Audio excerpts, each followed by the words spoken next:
Side, ball one, and wait a minute, there's an animal loose.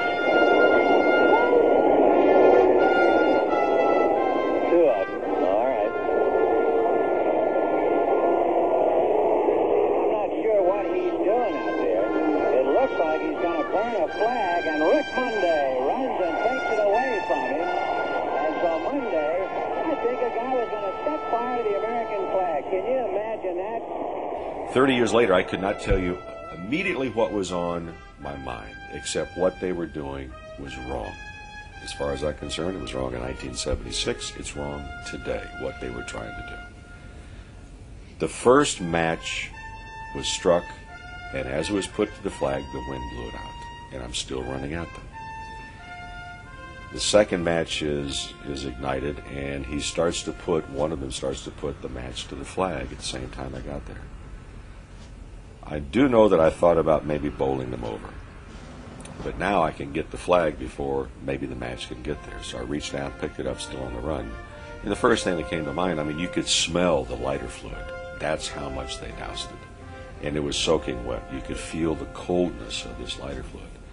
They said, well, is it on fire? Well, obviously it was not on fire. Thank goodness it was not on fire. People don't notice, but he beat me to the flag. I was coaching third base at that time. And I saw Rick Monday start running from center field over to left. I didn't know what it was, but as soon as I saw him stop, I took off and I ran out there. Tommy Lasorda, remember, was the third base coach at the time for the Dodgers. It was the year before he became the manager, the year before I came to the Dodgers. Tommy ran past me yelling about every expletive a longshoreman has ever uttered and trying to get to the guys. I gave the flag to Doug Rao, who was a left-handed pitcher for the Dodgers, who came out of their third base dugout, and I gave him the flag. I turned around. The guys are being escorted off the field by members of the security team, and also Duke, the head groundskeeper, was with them, too, and he had one of them by the arm, and they escorted them off the field. And it was a very quiet moment. There was a smattering of applause as they got these two guys off the field. Then it got quiet again. And if memory serves correctly, from one part of the stadium, I don't know where, and then from another part, and then from another part, and then kind of collectively, people began to sing God Bless America. Don't know where it came from. It was a very heroic move on his part in a situation that could have easily just let go. The flag could have easily just burned there until a couple of ushers came out.